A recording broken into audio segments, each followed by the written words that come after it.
It's so wonderful to see so many faces from all over the country. And we do have someone overseas as well. So thanks so much, everyone, for joining.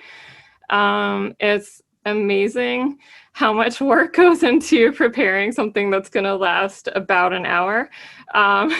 It's been incredible meeting with each of the panelists to prepare for this, as well as working with ABC No Rio, the Visual Arts Collective, which is an all-volunteer run organization.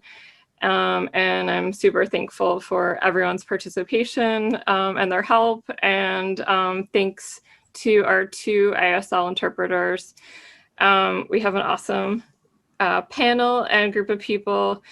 And I'm just going to go through a few announcements related to the show. So this panel, Fostering a Healthy Artworld Ecosystem, is part of public programming for an exhibition with ABC No Rio, Visual Arts Collective, which is both online and in the streets of New York City in site-specific locations. And I just wanted to point out that I was excited to find in PowerPoint, if you didn't notice yet, they have stock imagery for gallery spaces, which are very appropriate for this strange kind of virtual life that we're living right now. This is one of the works from the show. Art Codex is a collective that often works with ABC No Rio, and they created this amazing poster, Bred into Roses, and it's available for free download from ABC No Rio's website. And Art Codex is going to put a link in the chat and info. And they're inviting people to download the poster, print it, and hang it in public spaces. Okay, and this is the exhibition that the panel's a part of. It's funded in part by New York State Council on the Arts and New York City Department of Cultural Affairs. And I just want to thank all these amazing people in this process of thinking about arts and labor. I realized how many different people contribute to the process of making something, and that could be as little as just having a conversation, recommending someone to either be an artist in the show or be a panelist, and all of the labor that goes into making an artwork or an event that's often not visible. I'm trying to bring more of that into my practice as an artist and curator, and making those invisible forms of labor more visible. So thank you to all these people. And here's a link to the show. If you haven't gotten a chance to check it out on abcnorio.org, it's there. Also, will be posted on Instagram throughout the show. And we have works that are still in process that are going to be posted soon. There's going to be an audio work by artist Francesca Alcantara, and also a site-specific projection by the art collective, The Illuminator. Both of those are coming up in December. Okay. I got really excited with the slides. Sorry. Okay. And I just want to take a minute to say this is the first time with No Rio doing a land acknowledgement. And so I'm just going to give a couple minutes to read over it. You can read it quietly.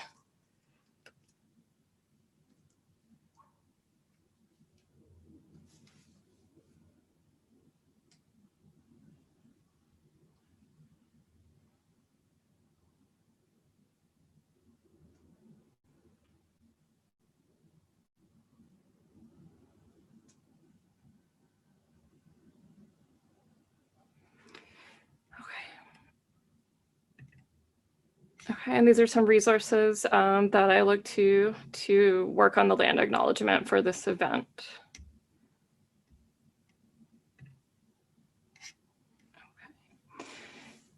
Okay. And one of the artists in the show, Rupa Vasudevan, who is organizing the Strategic Transparency Collective, has a workshop as part of the exhibition coming up December 19th from 3 to 4:30. It's a free event, and it's for 10 new media artists. So it's a limited event. If you work with new media, check out the description, and there's a link posted on the No Rio website, and Rupa will put that into the chat as well. Okay.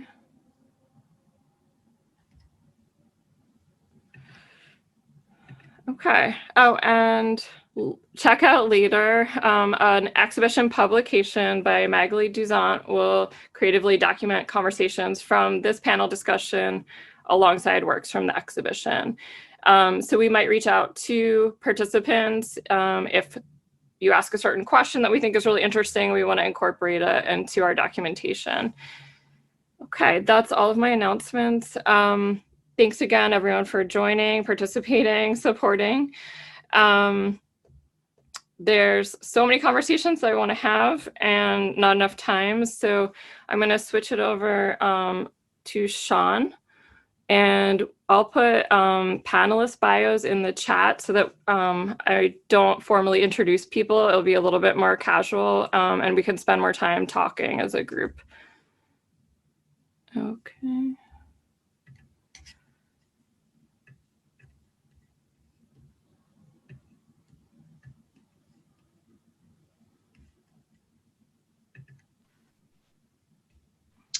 All right.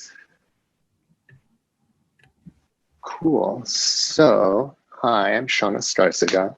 I want to start with a little meme I made because that's where I am in my life.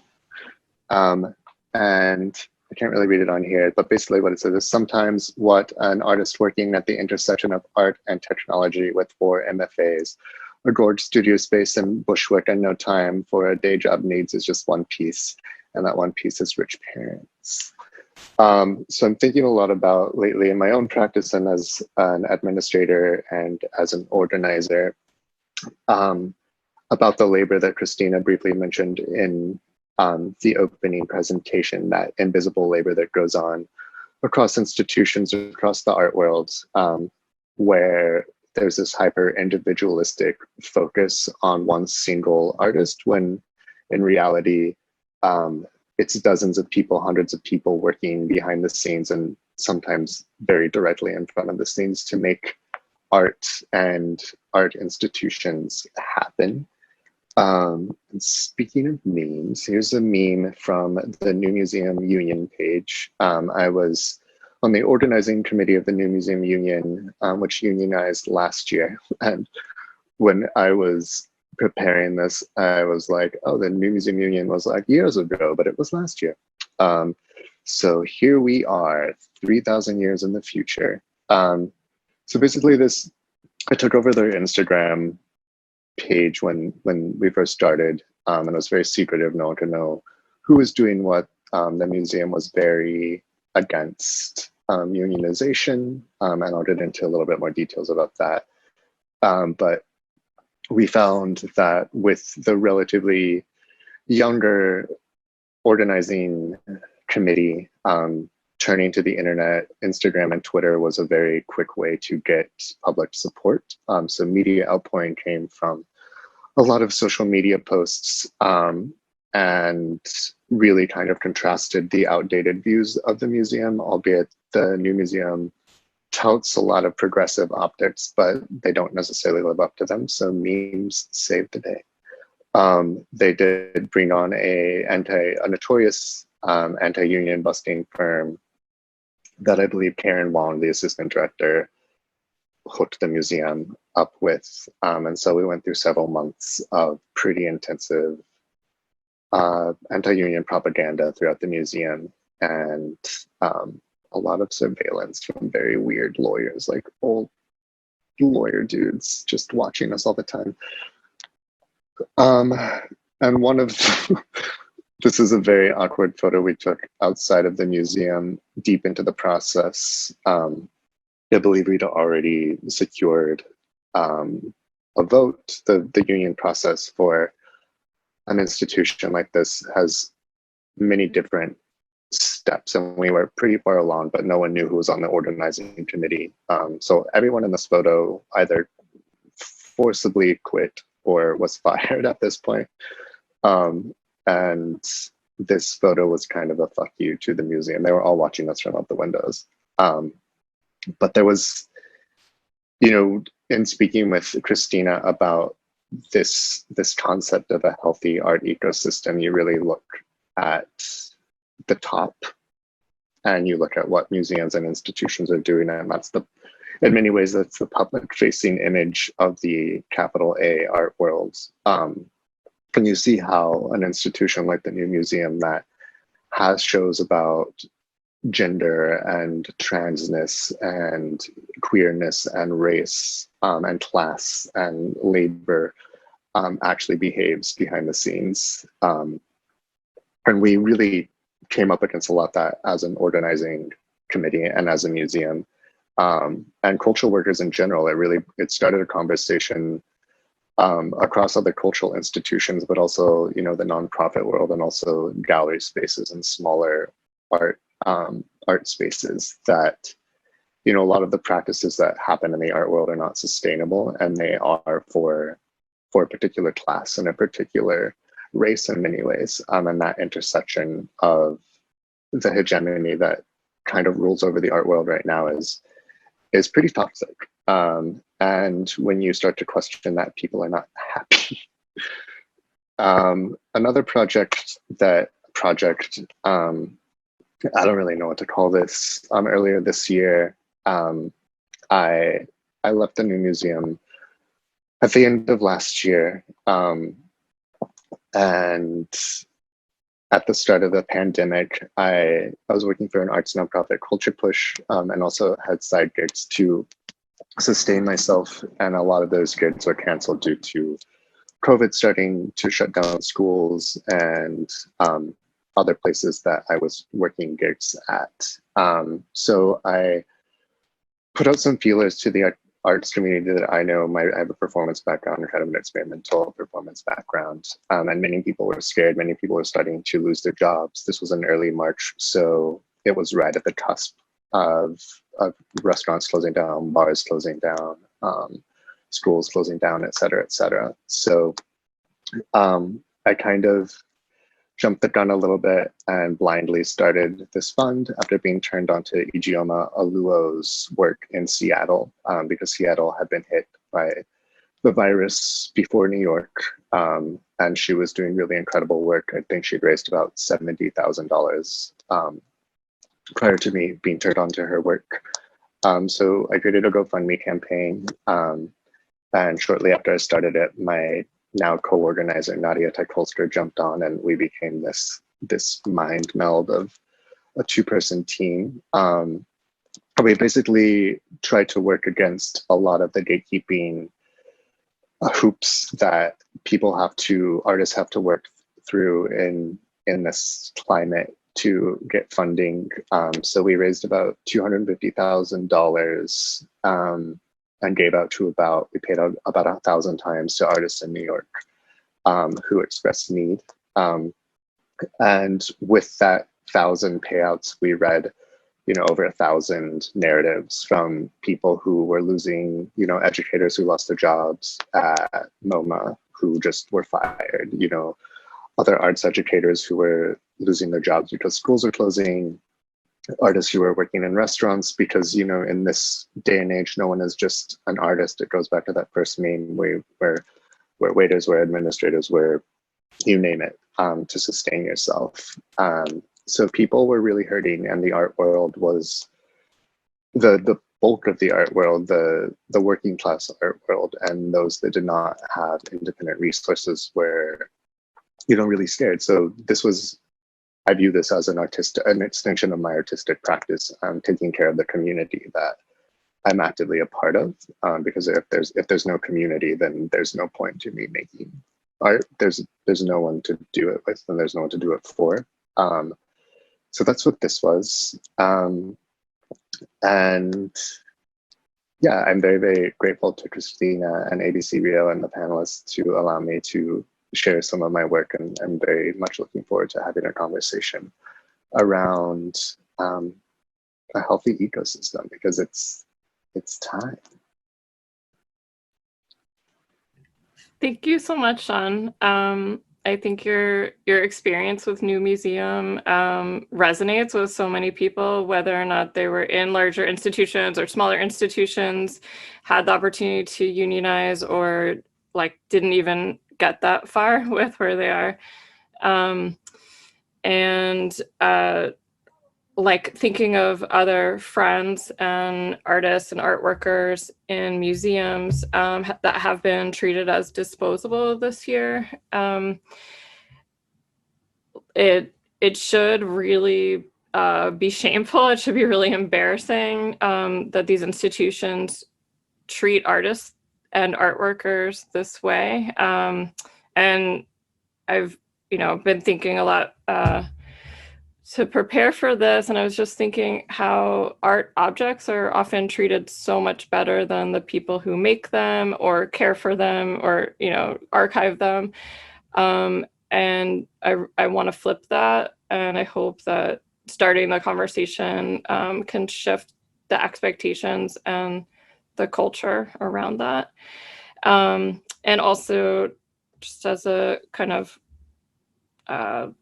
explanation, since this is a really short amount of time, I didn't read the whole description of the panel. We're really just like jumping in so that we can have this conversation. And it does kind of assume okay.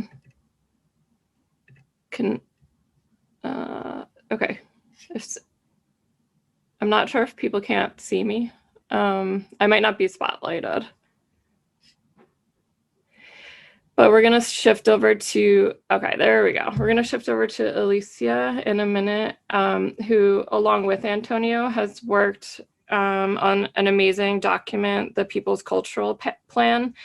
And so much of the work that Antonio and Alicia have done over the years with the People's Cultural Plan has been so urgent and pertinent when it was created, and continues to be so. And it feels like it has taken years for the larger culture to shift more towards an openness of what a lot of the demands in the document are asking for. And it was a joy to find on YouTube that the event at Artist Space that happened in 2017, when the People's Cultural Plan was released, is available so people can watch it. And it's always a double-edged sword when you see these conversations and feel like they're still really relevant, and you're happy to have people having these conversations, and at the same time frustrated the problems are still the same. And so I guess one of the things I want to talk about later is like where the progress has taken place, or where the shifts have taken place, and where we're still stuck. Okay, I'm putting Alicia's bio into the chat, and we'll turn it over to you now. Hi, thanks, Christina, for inviting me tonight and to be part of this panel. Just a short disclosure. I'm a parent at home. I have 2 tweens. I also have 2 geriatric cats and a dog who sounds like Cujo. So I'm just saying all this because you might hear noises. You may not hear noises. Nonetheless, this is the reality of Zooming from home. And something to keep in mind, I guess, as I talk to you about the People's Cultural Plan. So I'm going to share my screen. And here we go.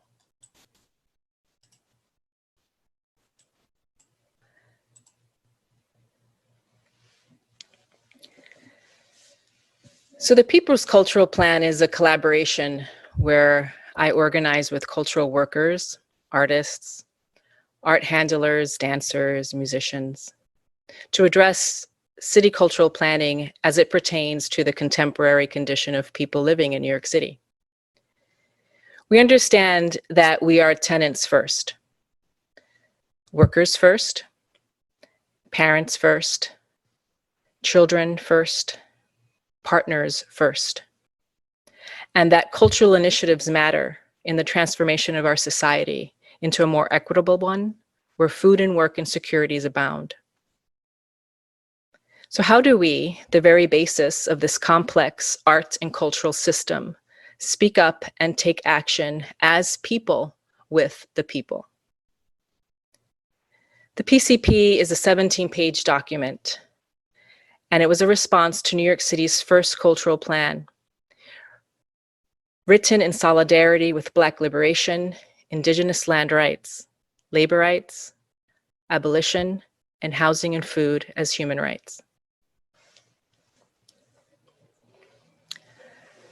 We came together in 2016, and we had met a few weeks before the November election, the presidential election.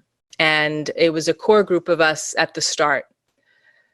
5 or 6 of us. Some of us are still on the DL, if you will, because they're cultural workers working at cultural institutions, particularly the CIGs, the cultural institutionals group that make up 33 of the cultural institutions that receive earmarked money every year from the city. And if you've read the plan, if you've read some of our op-eds on hyperallergic, you may already know this. And we met at different charrettes that DCLA was having, different like town hall situations, and all 5 boroughs promoting and announcing their intention of creating this cultural plan.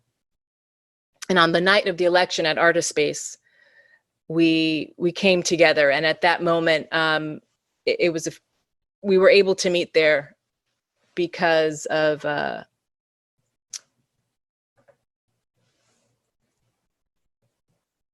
project that Decolonize This Place was having. So there was just like open space that we could just sit and meet, you know.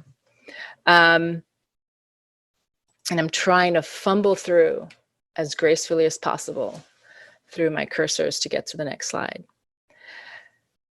So we met there and we started brainstorming the possibility of what a cultural plan would look like if it had all the things that I mentioned at the start in mind.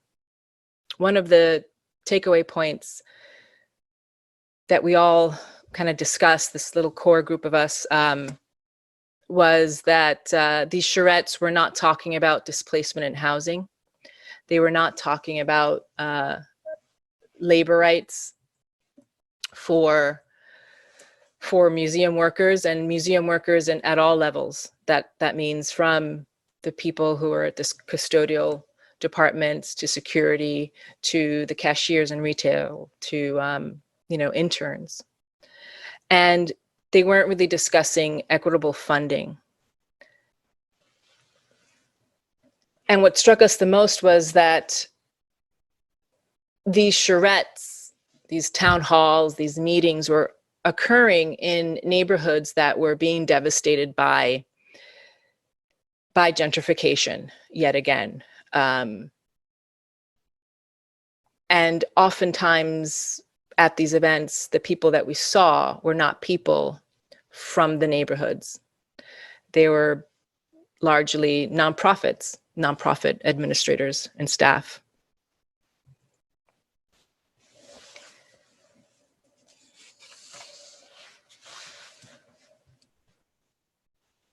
We also came together and discussed a couple of things that in these images might be able to talk us through. New York City's, the biggest competitive advantage that New York City has is its creative sector, and the creative sector here, don't be deceived, it's not just visual artists. They include the creative tech industry, AKA Google, in this sector, and that's something that we pushed up against, right? Because not many artists that we know are making the salaries that someone working at Google, for example, is making. But the city and the state have lumped these categories together in their reporting and their data. But we also noticed that the creative engine, apart from this creative tech, that the visual arts has a pretty strong footing within the city. So we also measured our value as artists, our value as cultural workers in the city is not one that's light. And we also noticed this creative boom of nonprofits kind of spurring up in the city. Most of them located in Manhattan, but also you see Brooklyn and Queens. So we saw a discrepancy in who was being represented when the DCLA talked about nonprofits, and who was getting most of the funding. It wasn't the small nonprofits that were popping up trying to work directly with community on the ground. Community, what I mean is in neighborhoods that are not the Upper West Side, well, the new Upper West Side, if you will. Neighborhoods that are really being strangled by gentrification in particular, and have had a history of labor inequity and educational inequity and public health inequity because of things like redlining and blockbusting. That was federally mandated, disadvantaging people of color in urban centers. So it wasn't these nonprofits that are doing that work directly. The nonprofits that were mostly spoken about by the Department of Education, the Department of Cultural Affairs, were these 33 institutions, of which are the Met, or the American Museum of Natural History, the Wildlife Society that's based in the Bronx Zoo, the Brooklyn Museum. And within that group of 33 institutions, you also have museums like El Museo del Barrio or the Student Museum of Harlem that receive the least amount of money, and Queens Town Hall, Flushing Town Hall in Queens, that receive the least amount of money earmarked every year from the city.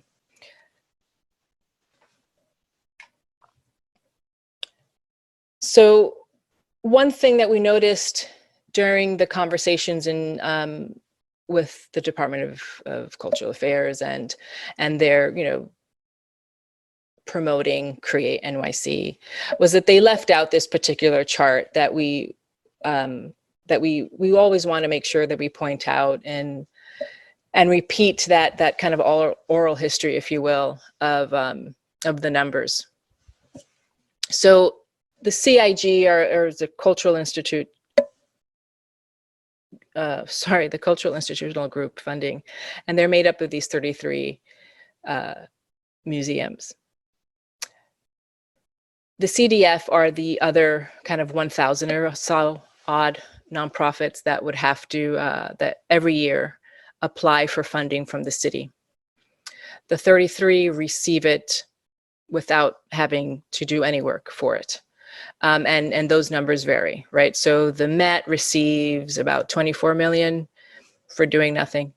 And while a smaller nonprofit, there's the labor of the staff and the amount of time that has to be allocated to writing this grant in hopes of getting some funding, which is nowhere near $24 million. And we noticed a discrepancy. A lot of it was going to Manhattan, particularly to the larger CIGs that we recognize, like the Met, et cetera. The Bronx, that's all going to the wildlife. Most of it is going to the Wildlife Society at the Bronx Zoo. Queens, the largest borough in the city, with the most amount of people in the city, only, as you can see, barely gets $8 million.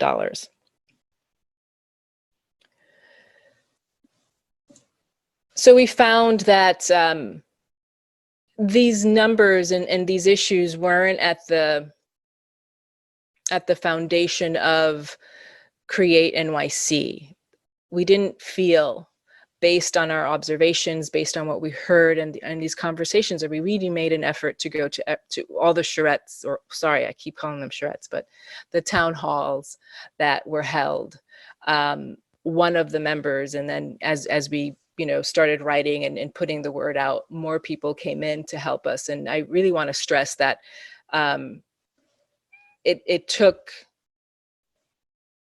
many cultural workers with a variety of different experiences from their own work and activism to write these 17 pages. And we divided it into these 3 planks because we felt that was at the heart of the urgency that people in the city are still facing today, and I think now more than ever. And at these town halls, these questions always came up, and they were never addressed. They were never, ever addressed. They would be, someone would ask, well, what about displacement? What about gentrification? And really, the question would just be kind of ignored or just shuffled through. We also looked at other data, and you'll see this slide again. I repeated a little bit more, and it's on our website. We also noticed how funding of museums was occurring. We looked into how did it, what were other countries, what were other large cities with a lot of museums that people go to and a lot of tourists that visit them, how do they fund things? And we noticed a lot of it went to public funding, public funding, government funding, and that in itself has its own legacy. A lot of the wealthy countries that have set up, although now probably madly and quickly crumbling, because of their capitalistic endeavors.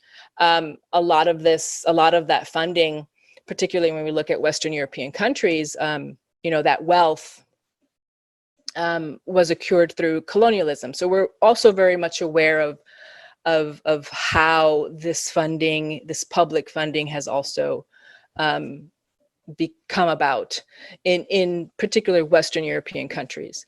But nonetheless, public funding versus private, a lot more coming from taxpayers, from governments,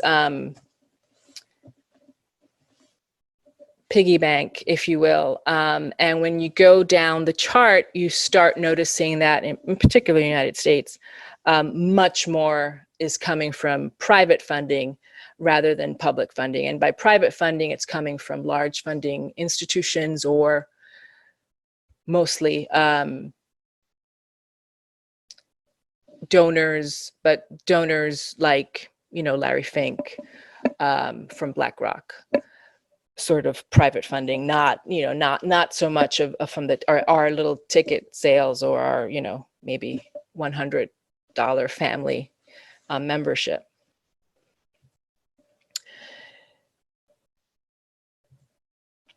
And we also delved a little longer, and all this information, this is from the American Association of Museums, looking at funding again more closely, and how it's divided in the United States. And in particular, again, it's coming from charitable giving, and charitable giving, being these huge tax deductions from wealthy individuals that, have created a lot of the devastation that we're living through right now. And that was always at the forefront of our conversations, and how to really address this in a way that the city, with the largest granting ability in the country, New York City has, that funds its artists the most from other cities around the United States. How could it really step up at this moment where you had this, renegade mayor, apparently at that time? How could it really step into transforming the cultural sector, because it's so intricate to New York City, my timer, to New York City, and to what attracts us as artists to come here. I think I went over my 7-minute limit, but, and we see the familiar names, the Koch brothers, the Sackler family, Monsanto, Kanders, the German socialite that was going to be honored at El Museo del Barrio. So we see, we saw this perpetual, this pattern, and also the same pattern that was denying, adequate labor protections for their own employees at their own companies, or whatever, how many companies they would have.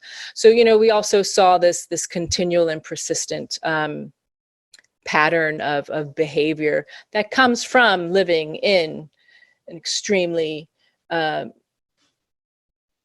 rabid capitalistic environment, where the need to produce and build these commodities comes before the welfare of your employee, or where this institution is currently located. Its need to expand, its need to get larger and bigger and invest, not in the people, not in the city, not in the communities, but in itself, perpetuating itself.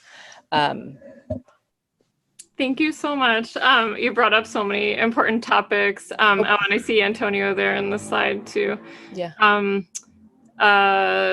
gonna transition over to Antonio, and then we can bring it all together. Thank you so much. Okay, so I'm putting Antonio's bio in the chat for everyone. Yeah, thank you so much for bringing up the idea of the value that artists bring to the city. I've been thinking about that a lot in terms of pandemic and the recovery, and how undervalued artists are, how much free labor is expected and assumed of artists, and then how much value that brings to the city and is a reason why people want to live here and be here. Okay, I'm going to switch over to Antonio now. Thank you so much, Alicia.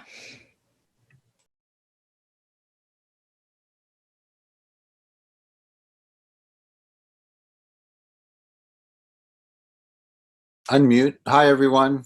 Unmute myself there. Thanks for joining us this night, Thursday night, really cold night. Thanks for that, Alicia. I'm glad I didn't go into detail in a lot of this stuff because I was wondering how much overlap we'd have, but it was good to see that background into the People's Cultural Plan for those people who weren't involved or hadn't partaken in any of those things. I'm going to share my screen, and I'm going to try to jump through it quite quickly. I think I try to bring together aspects of my own. I don't know if we can separate, hold on. Can you see my screen? Can you see my screen?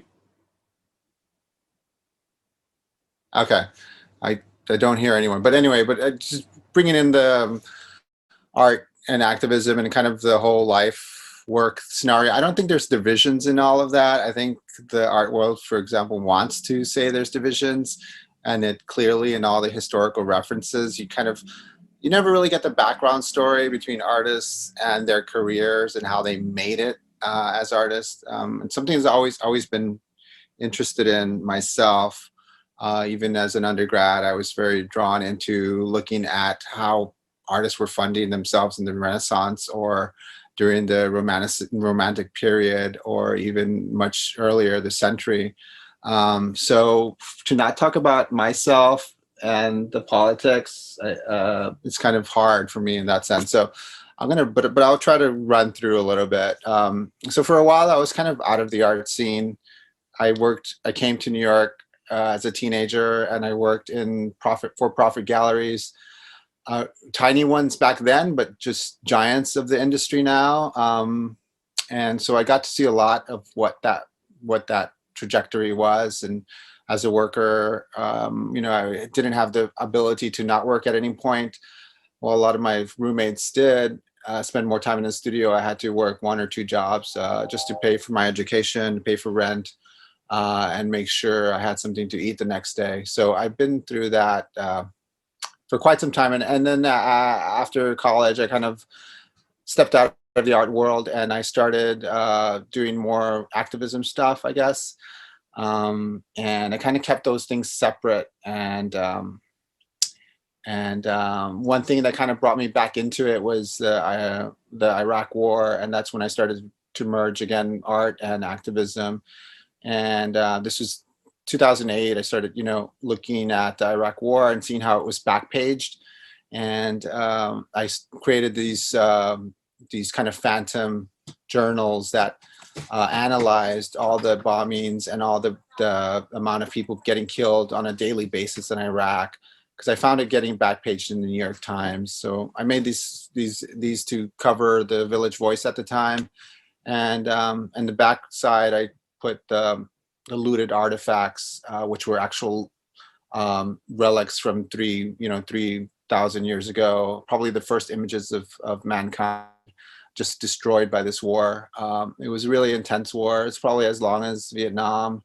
I'm not sure the casualty, but it was really impactful in my coming back, resurfacing, bringing art into activism.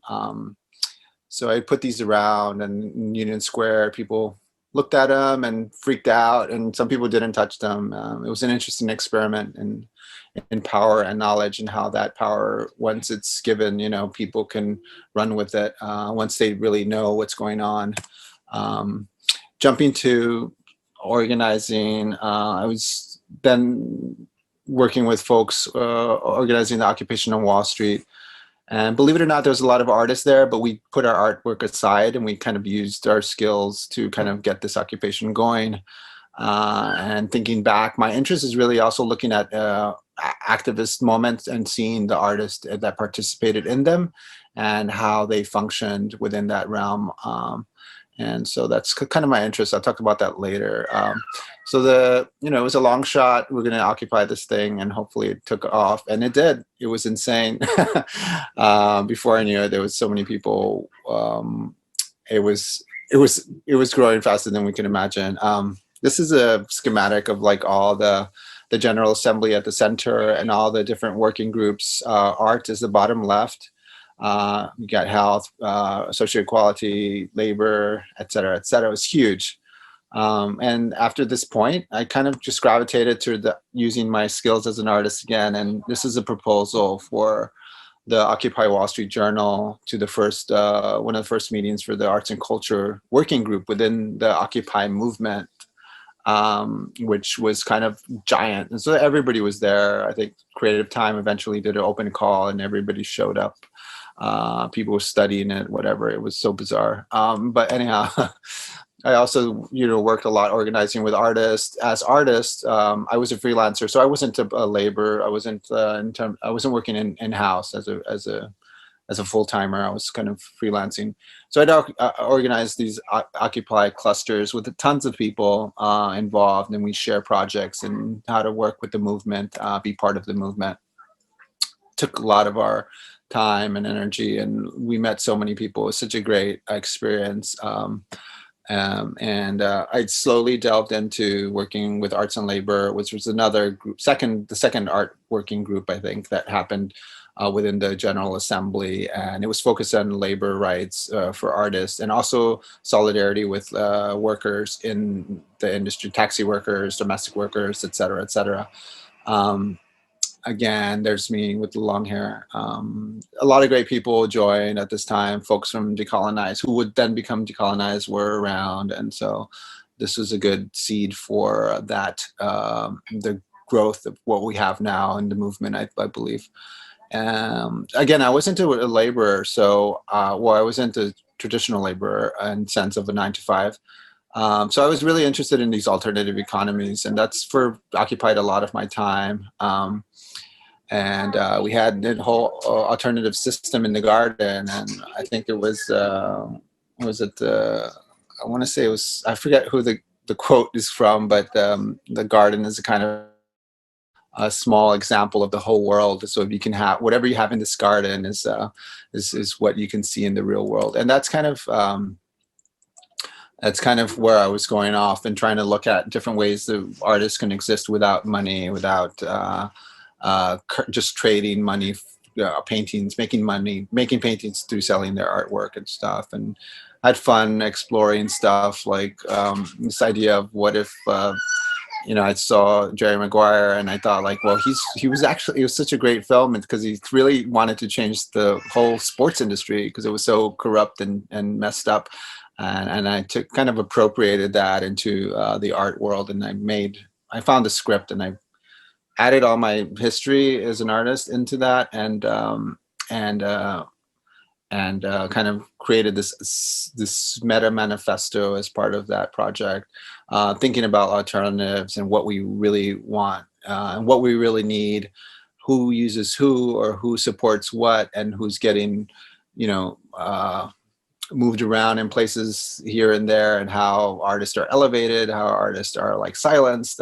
All these things are kind of interesting, like I mentioned before, that in my analysis, and also as my function as an artist. One concrete project that came out was Art Commons, where I focused in Jackson Heights, Queens, on local community artists, and we said, how can we operate without money, and how can we share our artwork with the community? And it was a simple project that we developed, 3-month caring plan, I guess, where our community members would care for artwork and return them after 3 months, and the artwork would circulate, and donations would come from local restaurants, etc. We had food in common plazas in all of Jackson Heights, in different parks in Jackson Heights. Another concrete project that came out of the working group Alternative Economies was this "What Do We Do Now?", which is it was an index of like all these alternative resources, and worker co-ops, food co-ops, cleaning co-ops, time bank centers, legal advice, childcare, like all these resources, the alternative resources that can be found in the city. So we wanted to really highlight those, showing that artists can get by if they needed to on these alternatives systems. We also provided a lot of support for other groups. Definitely Solidarity played a big point. I don't have a photo, but we invited at one point Domestic Workers Alliance, when they were really at an early phase. Right now they're national. They've changed a lot of laws. A powerful position right now, but I remember that was back then. And the Workers Alliance as well, but we also supported the occupation at Cooper Union because we knew all these things were connected. It can't separate, again, art, life, work, education from this whole complex structure that is called like exploitative, extractive capitalism. We're in solidarity with artists being arrested right after Occupy. The police really didn't want any kind of assembling anywhere, and they were arresting, for example, this one artist. I don't know if you guys remember, I forget his name, but he was a Japanese artist who hung these glowing I Love New York bags outside of this space in Brooklyn. And he was arrested, and he was taken and forced to do all these mental examinations and trumped up terrorist charges. It was just really disgusting. I mean, all the tactics from the Iraq War kind of spilled over to censoring and kind of silencing the Occupy movement. So we also Solidarity across the sea.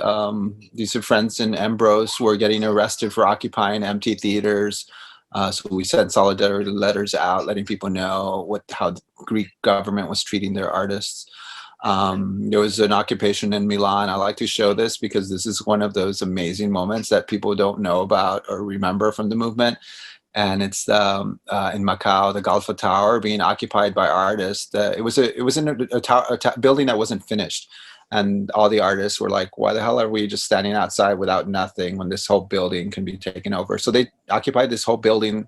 They had a whole idea of what a art world would be. They'd have classes, they'd have studios, et cetera, and they had the longest banner drop I've ever seen. It looked like 15-story banner drop, which is quite poetic. It's see, if you can, you might even think of flying, which I always think about when I'm thinking about how to change the world and in the art scene, or kind of get people excited about the possibilities. It's really just got to throw yourself out there, and if you don't do that, you never know what's possible, I think. And occupying a building like this, well, they were managed to do it. They definitely needed support. You definitely need community support in that, to extend that occupation. And so we also did a huge alternatives fair in 2013, which brought together for the first time art and social justice. It was all horizontally organized, with different working groups and different artist collectives pitching in. We had childcare, free childcare. We had workshops. We had lawyers for artists. We had a lot of people learning from each other from the social justice realm and the art realm, which I think was badly needed at the time. I don't think there was much crossover, and looking at how these workers or cooperatives or any other social justice groups were operating.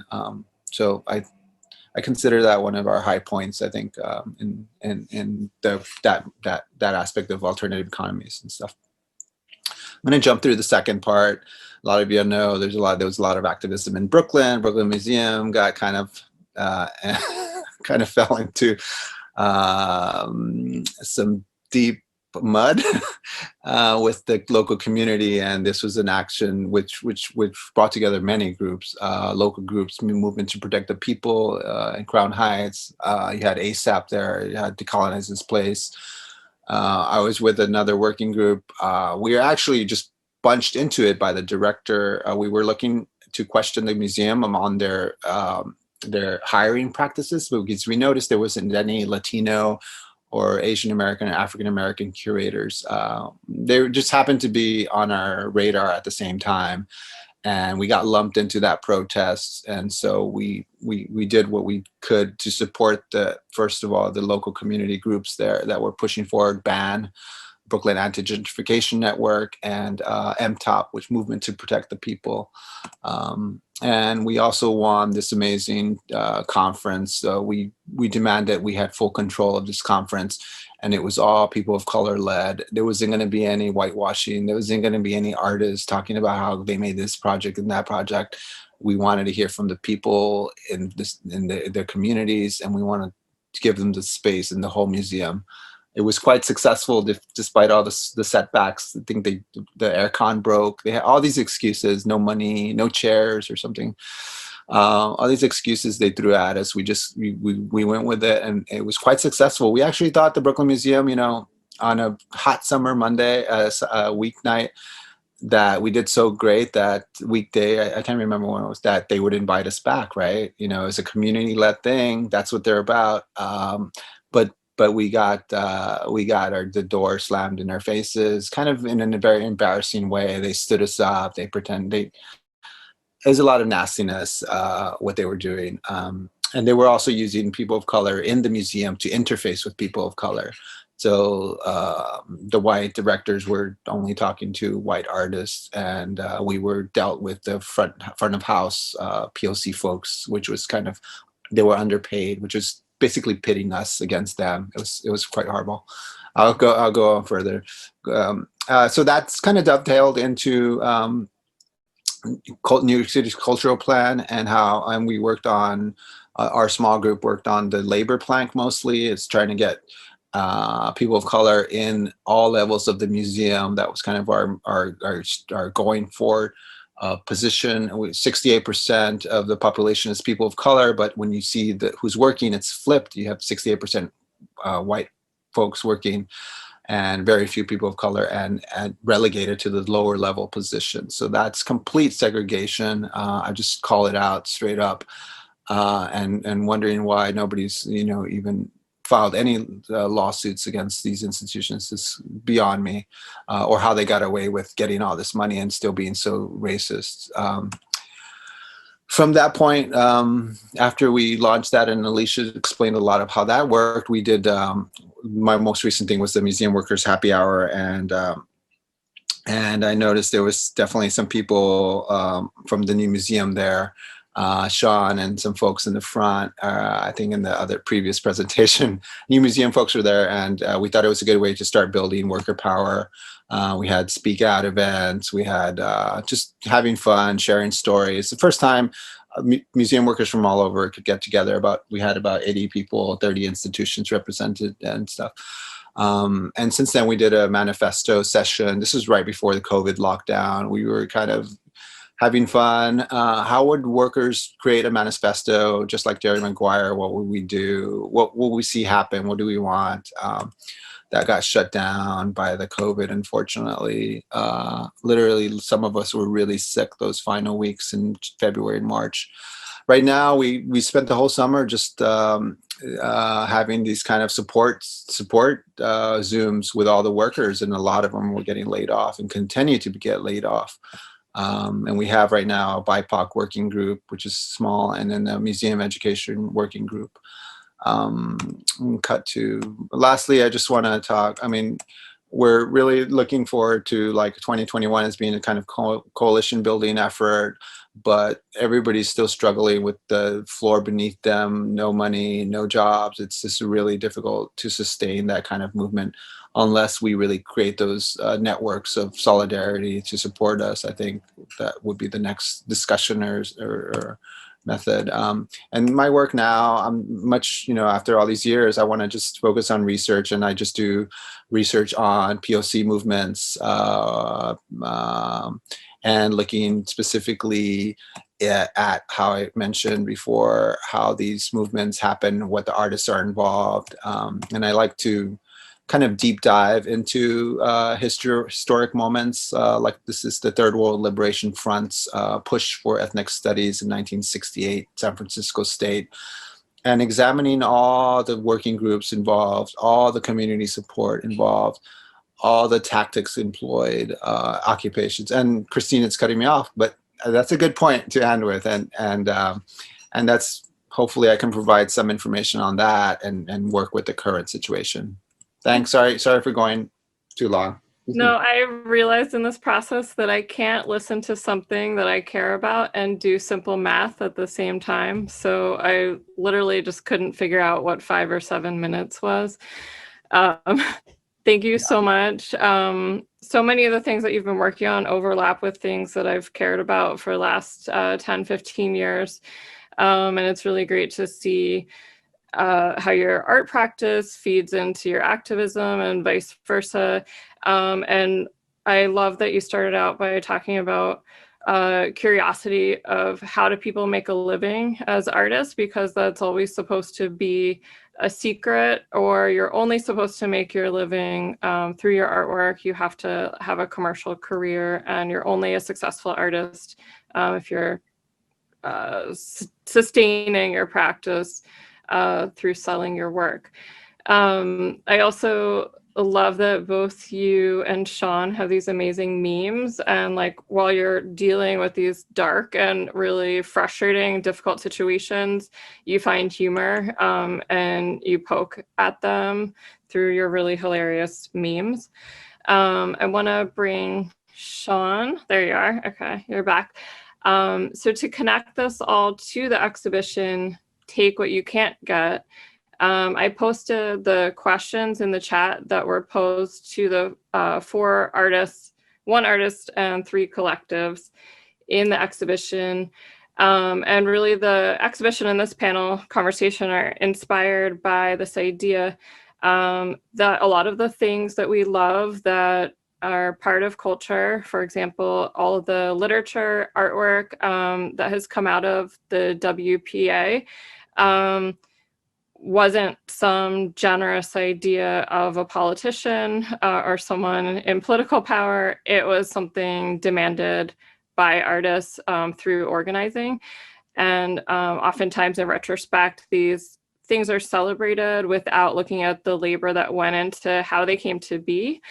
And it amazes me that artists who are working class people who have to have full-time jobs or piece together multiple part-time sources of income can also engage with their activism, because it would be really easy to say I'm making a living and I'm making my art. I don't also have time to fight and advocate for myself to be compensated for the labor that I'm doing. And I'm, I don't know, I'm interested to see those threads, and I'm inspired by how the three of you juggle all those different roles and wear all those hats, and those parts of your practice feed and reciprocate one another.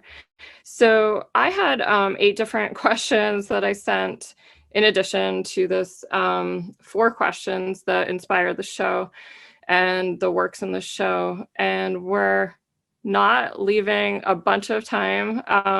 So I'm going to be quick. And I'm also going to say, if you're in the audience and you want to put a question into the chat, we can start kind of collecting some audience contributions and questions there. But I want to start with Shawn and see if any of the 4 questions kind of jump out to you, or if there was something else that you want to kind of dovetail on or like focus on before we lose all of our time. I'll just answer all questions. Just kidding. I really like the first one though. What do artists and art workers need right now? I think, to echo what Antonio said, that you can't separate your work and your life from your art, and what Alicia said, that, you know, we are people first, and we are doing 9 million other things on top of being an artist. I think that one thing that 2020 has taught me, and it's kind of just had me thinking, these are things I've been thinking about for a long time as a working class artist, but this slowing down and doing some real deep diving in yourself and in your community, and really listening to the needs of what is happening right now. So like when I started this fund, I wasn't thinking about, well, how am I going to get my next gallery show? I was thinking about, like, how am I going to eat, and how are the people like that make work with me going to pay rent?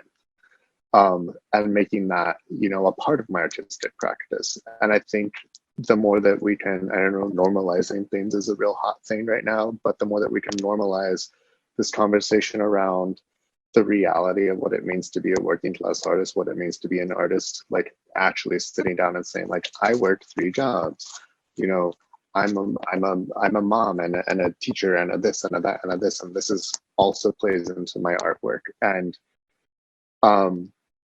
really celebrating that, and also holding institutions and gate-kept funding accountable to those realities, and really shifting the paradigm around where money is going to, and really holding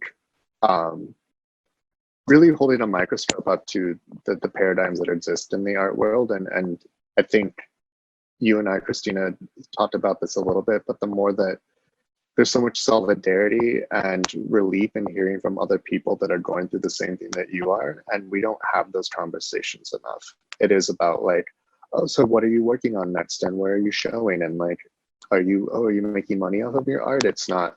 So is your rent getting paid? Like, are you taking care of your community, and how is that affecting your art?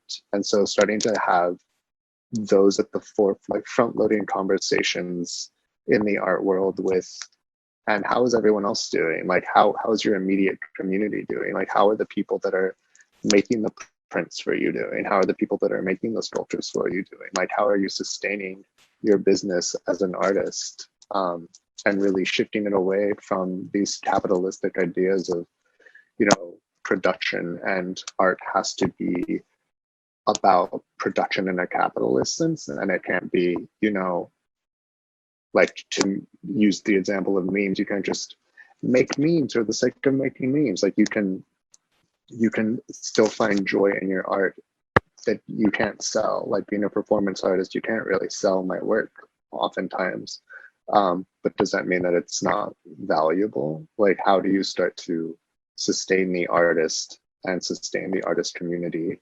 And I think a lot of that has to do with, like, the very minutia of just having the conversation, first of all. And I know that sounds like oversimplified, and it is in many ways, but I do think that, you know, just talking about it, really does speed up the process of taking direct action. And you can talk about it and take direct action at the same time. But it's getting more people to take that direct action because you're talking about it that I think has to proceed. Thank you. That's a perfect connector to bring in Alicia and Antonio, because one of the things that the People's Cultural Plan talks about is artists as people, artists as, especially because it's based in New York, artists as New Yorkers, artists as neighbors.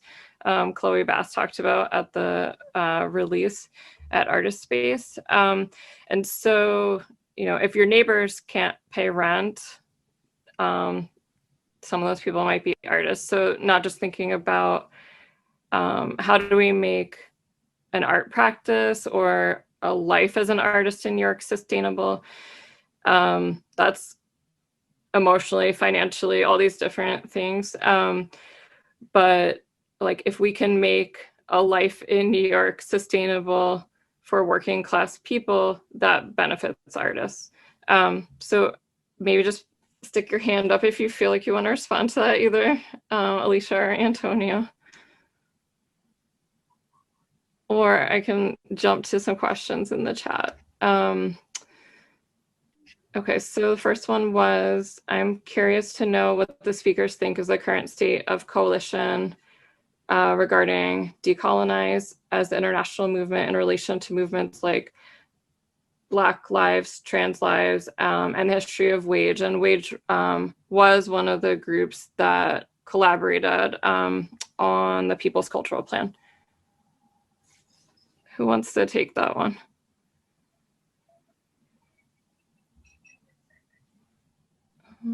Antonio, do you feel like talking about coalition building? It's come up. It's always around. It's always something that people have to start thinking about when they want to move forward in a larger sense. The way I think People's Culture Plan was really organic, the way it worked within networks. That was really quite amazing to have far-reaching activist groups in North Bronx all the way down to East New York. Coming in Northeast Queens, all coming together to help out on that project. I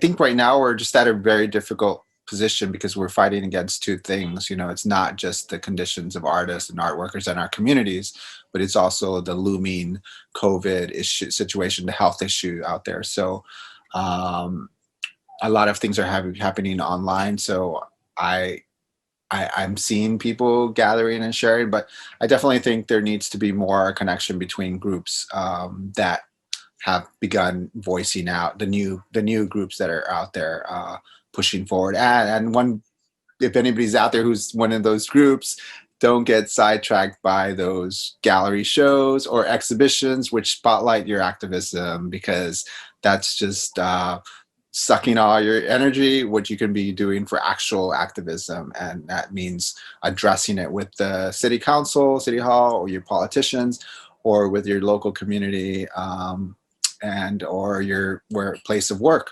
So just because I see a lot of that happen all the time whenever activism is hot. It's like there's an exhibition and whatnot. But I hope, I'm kind of optimistic that people will start gathering together. I'm curious what Alicia, what you've been seeing or hearing on your end.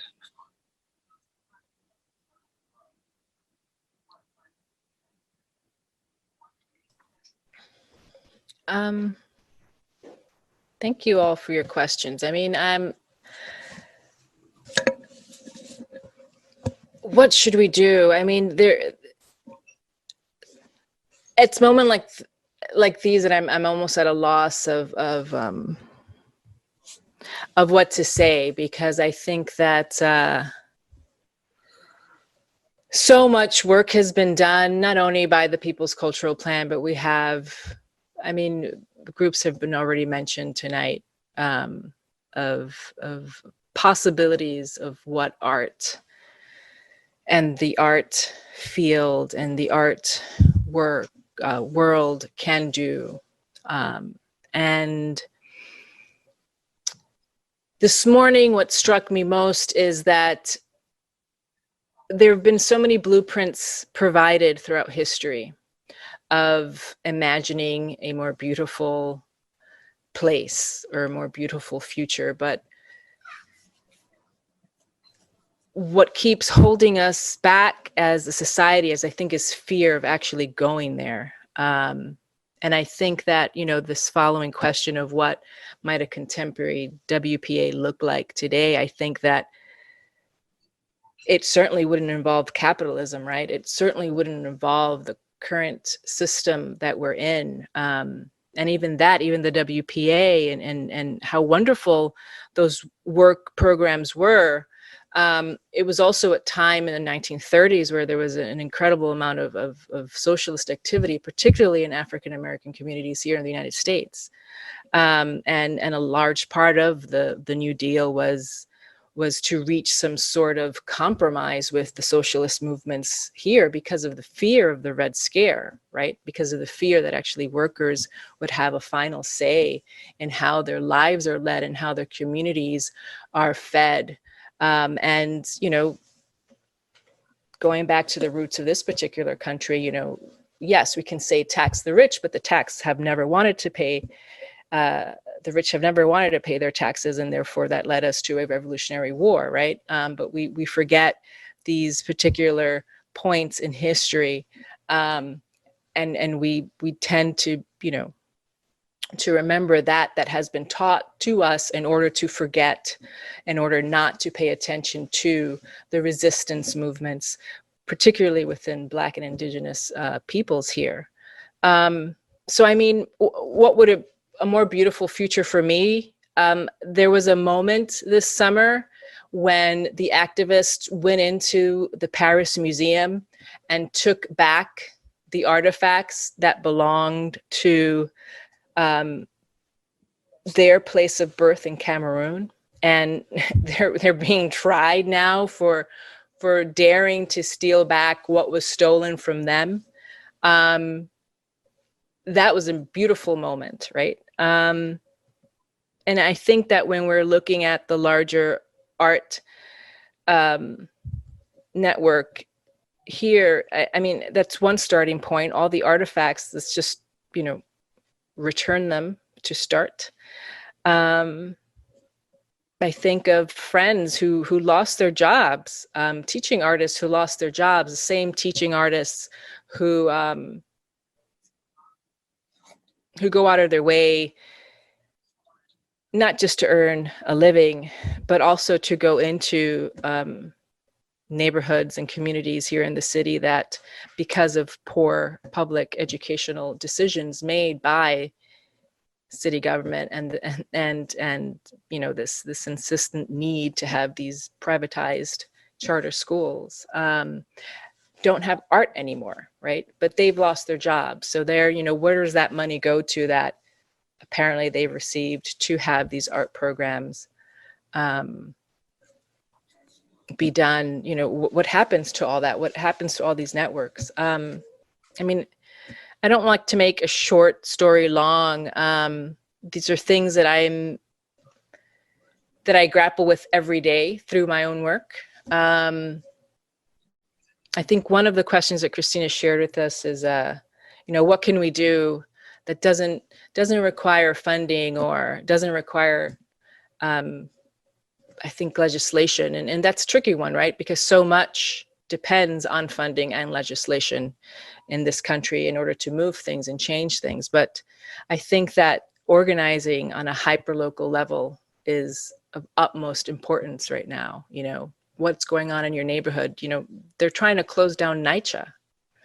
There's a Project Blueprint, I think I was reading about today. They're really trying to move towards the Chicago model with the Cabrini houses there and just the destruction of private houses. Like, support, call, save NYCHA. You know, that in itself is something we can do. I love that example, Antonia, you provided of that booklet. Like, what do we do now? You know, all these other alternative ways of making and surviving and connecting all these, I love the community fridges, and those two things for me are tied together. These mutual aid groups, yes, we're providing food, but then what else does mutual aid look like? I'm organizing here with the North Bronx Collective on land, and we just got into some land and we're cleaning it up, and we're opening it up for community, and we're just all women. We're all Indigenous and Black and women of color, and we just went in right now during the pandemic. And what does mutual aid look like beyond when we have food? For example, we're addressing, we're giving out PPE in our communities. So then how does it look like when we're looking at land and we're here on stolen land, and how do we work through this as people who have lived through and still living through an intense degree of white supremacist practices? I'm going to stop because this would turn into a whole different panel. I would really encourage all of you to read our list of demands on hyperallergic. I think that's been our last op-ed on, these urgent lists that we wrote March 17th of 2020 on what could the city do? What could our art institutions do right now in the middle of a pandemic? It's just devastated the city, and it probably will start devastating our city again. It's devastating the whole country. And yet not one of the demands was even taken, not even like providing free Wi-Fi for people, for kids, who, 100,000 kids are homeless.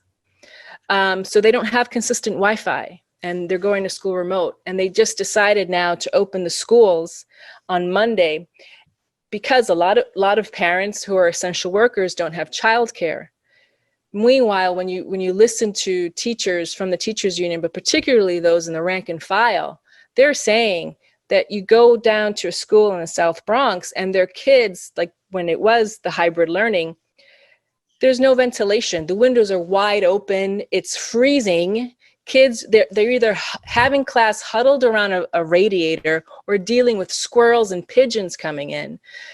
So it's like, what can we do, or what can we make? How can we make our future more beautiful? What does like a future possibility of a WPA look like? We need to address these they're not even systemic issues. It's just like, and it's an abomination, and it's hella embarrassing. Like calling up your city council member, even if you don't have kids, it's like, what the fuck are you doing? Are you that unhinged, DOE, that you're not meeting the needs of school? I mean, there's so much to do, is what I want to say in a very roundabout way. That is within our reach. Thank you so much. Because I want to also recognize that this is a show about arts and labor and a conversation about arts and labor. All the panelists and all the artists in the show are compensated through the funding that I mentioned at the beginning. And that being said, I want to let you off the hook if you need to leave and respect the boundaries around your time.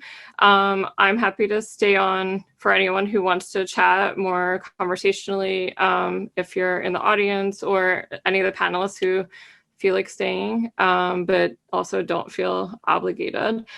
Oh, let's see. Someone said something about suggest making the plot of land that is no Rios be made available to the artists groups. Okay. Yeah, I did want to acknowledge that in the context of the show, ABC No Rio is an organization that was formed through artists who squatted an abandoned building. And so thinking about different forms of direct action, someone mentioned mutual aid before, and in these roles as both artists and activists, the three of you have embodied that. Had something I was going to put in the chat.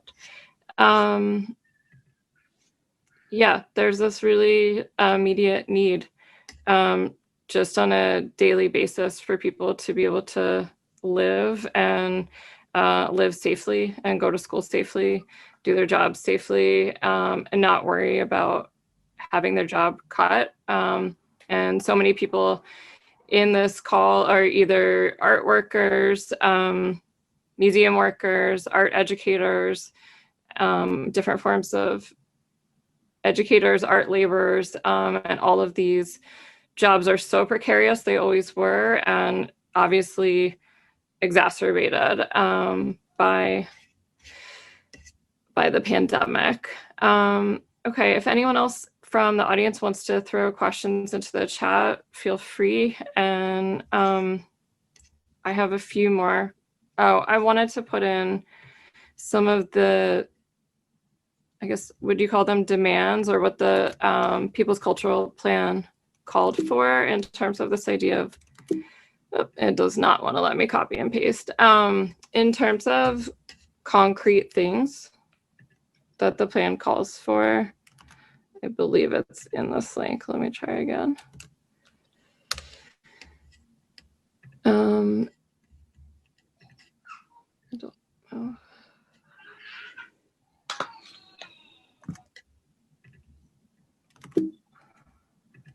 Yeah, it won't let me copy the actual demands that I want to share. There's a question for Shawn. Is the fund still active, your mutual aid for low-income artists and freelance workers? It is not.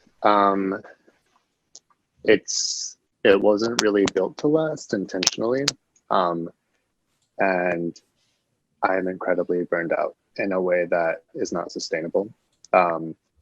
So the work of funding people in that way is on hold right now, but Nadia and I are still continuing to work together in the vein of the work that we were doing, just not that exact project. We just received, it got to a point where people just sent us money that we didn't know, like foundations, and that's great, but people sent us money after we had closed. So we're donating, I think it's $7,000 or $8,000 to a few other, like the American Indian Community House, to help with their COVID relief for the girls, which is a Black trans-led organization working with trans people of color to help them with gender reassignment surgery and rent relief, and the Workers' Labor Justice Project.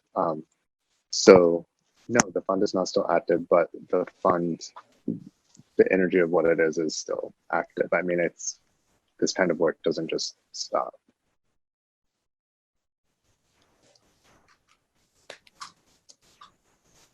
If anybody needs funding,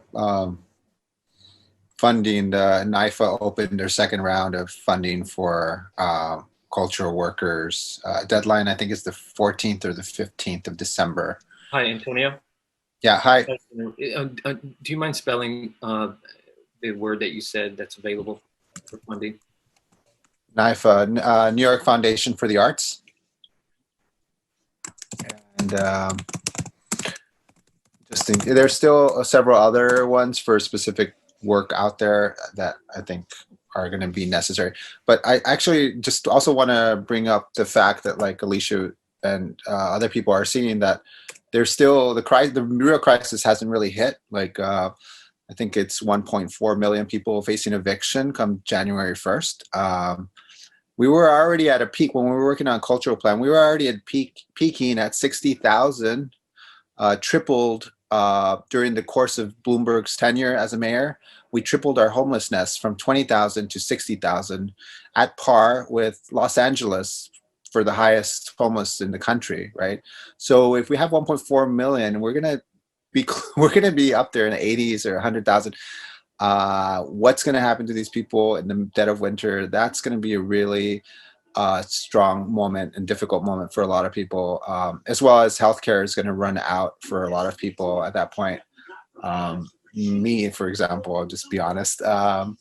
So there's a lot of ways of solidarity moving forward on just these grassroots levels. I think it's really getting to those realities of then looking at where the city is spending the money. Because if you want to talk about WPA, the program was basically asking the government to fund them on projects in the city. A lot of them were educational projects, right? And they demanded those from the city. Right now, we have so many unemployed. A huge number of the people that came to our working group during our happy hour or sad hour sessions during the summer were education folks. I actually thought the education folks would be leading the protests right now and throughout the summer, because they were the most affected, the most thrown under the bus. These people were working years and years, 10 years, to these huge institutions who just raised millions and millions of dollars for expansions and were just cut out of the system, just like that. Like if didn't even know you. So we have huge unemployed workers, and that was also really popular in WPA, the Unemployment Workers Alliance, who gave power to the unemployed workers in the sense of unionizing for the demands of the unemployed workers, but Really also sorry, these I'm jobs. just gonna have to say thank you so much for ASL interpretation, and you're over your time, and I don't want to drag you out, but thank you. We really appreciated your participation in this event. Sorry to cut you off. Yeah, but yeah, I guess I lost my train of thought. But there's all these things that are kind of in play from that similar period. The thing is, the city has given over all the work to the private sector and to developing things, and these nonprofits are handling everything. So there's a big sort of siphon of the funding through these kind of organizations that, if you look at the 1930s, it was more direct between the federal government and the local government. I mean, the federal government and the workers. So that's something to kind of look at in terms of direct funding to artist programs and letting artists sort of manage those programs within their communities. I mean, if that is, but the other crazy thing is, I forget, does anybody know how many billions were in debt in the city of New York City? So there's that problem. We don't have any money anyway to pay people. So we're really in a tight spot, but there's money out there. I mean, people are still wheeling and dealing in Wall Street. So Amazon made millions over the COVID period. So it's really realigning the targets and seeing who's sitting on that dough made from this disaster and joining up against them. Educators all over the sector, like Alicia talked about, they're having to deal with these health concerns every single day. It's so traumatic to go into work and think maybe one of these 30, 50 kids might have COVID and I might be infected. One other thing with hazard pay for the unemployed workers, hazard pay was given when the museums weren't shut down. As soon as museums opened up, happily to open up, whatever they did, hazard pay ended. So there's not even an ask for hazard pay right now on the table. That now it's even more dangerous to actually be working and not have hazard pay. So frontline workers are just getting really in a really difficult position, and as I think it's kind of moment to really empower them to kind of take on these institutions and to strike, to have general strikes, to have shutdowns. I mean, this is the only way at this point. It's really, I mean, I hope I don't sound an extremist, but it really is the only way: shutdown and occupation of all these empty storefronts, and canceling rent. Rent strike. What is the city going to do when 3 million people don't pay rent? When 4 million people don't pay rent? And then you have something to think about, I guess, as an activist or organizer.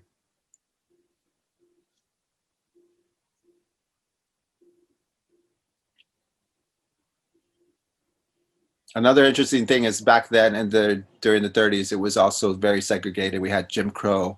And so in some ways, a lot of people of color still out of jobs. It's still a kind of latent Jim Crow that New York refuses to acknowledge, I think, as being this kind of progressive liberal territory or area north of the Mason-Dixie line, which is kind of this thing that has to be kind of readdressed and really, really focused on in terms of really changing the way we think about our liberal aspects of being here in this, the finance capital of slaves, the birthplace of slave trade, financing slave trade here. So yeah, I'm going on now. Anybody want to jump in or have any other questions?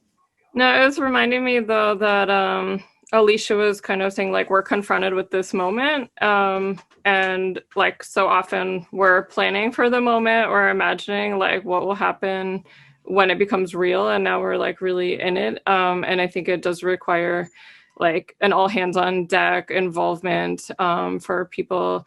It was, I don't even want to get into the election, but it's good to see the supermajority and to see more people showing up for smaller elections like primaries.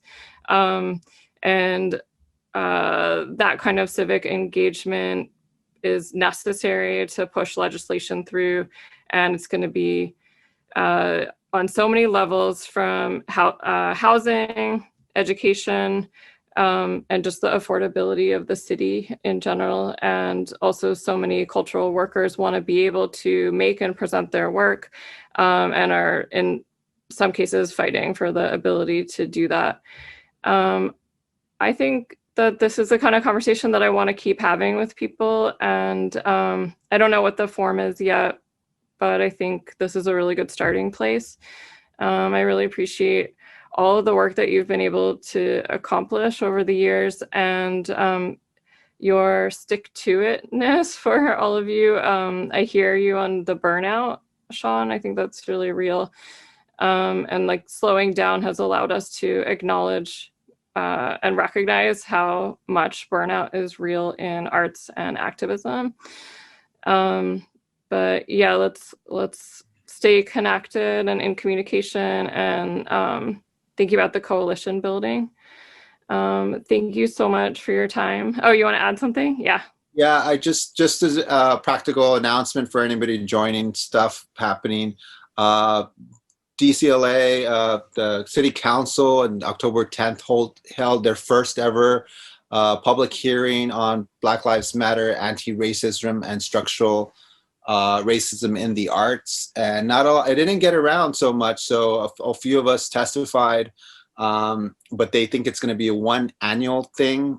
I was just like, are they crazy? This has to be every 3 months at least. Like, this is ridiculous. Check in once a year. Anyhow, that's one thing. They just announced that their next hearing is on arts and education, public testimony hearing, on December 15th, I believe. I'll put the link in there. So if anybody has personal testimony, you write your letter, address it to them, and you go and you just cry if you have to, yell at you if you have to, just let it out in terms of what you've been seeing, what you've been hearing. And they're looking for clues on how to make legislation around this difficult moment. So if you have any clues on that, like, that would be welcome too. But just really being there and showing up, and just next year's election year for all these guys, so it's time to like, you're with us or you're not, right? So that's December 15th. I'll put the link in there. So Yeah, please. Reminds me of when we were in People's Cultural Plan, and so I'm having these flashbacks. I don't think I have the energy to do it, but I encourage a lot of people to step up and start seeing how this machine works, because it's not just happening just because it's nice. It's happening because people are pushing things certain ways, and that they're not people-friendly ways. Let's just put it that way. I'm glad you brought up the mayoral election next year, and it's interesting to see the different. What's that? The city council members too. So yeah, those are like the local elections that are really important to pay attention to. And I think that I'm noticing more people in my circles being aware of who their council people are, state senators, and how all of it works. Yeah, and this is a really important time with the mayoral election coming up to push agendas through and to get legislation organized and get sponsors on legislation. I also wanted to mention Antonio was part of a town hall at the Elizabeth Foundation in October. That was a really generative and excellent event about arts and labor. If you're interested, go to Elizabeth Foundation for that. Okay, so yeah, feel free to add and share resources in the chat. And any other final questions as we wrap up? One of my questions is always, I want to know what's going on. I want to be involved. I want to be engaged. And then I like stepped back from Facebook, and I don't want to use big tech, but here we are using Zoom, and we have to like promote on Instagram and all these things. I don't know if you have suggestions for staying engaged and active and also disengaging from big tech.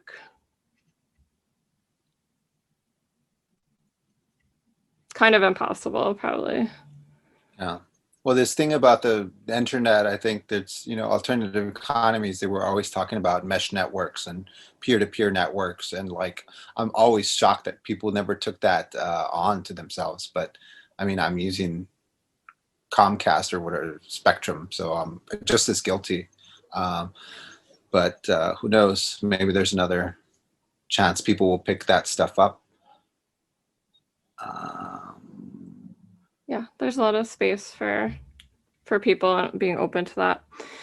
Okay, I'm gonna let you all go and enjoy your evening. Thank you so much. It was really wonderful to connect with you and see your faces here and hear about your work, and more soon.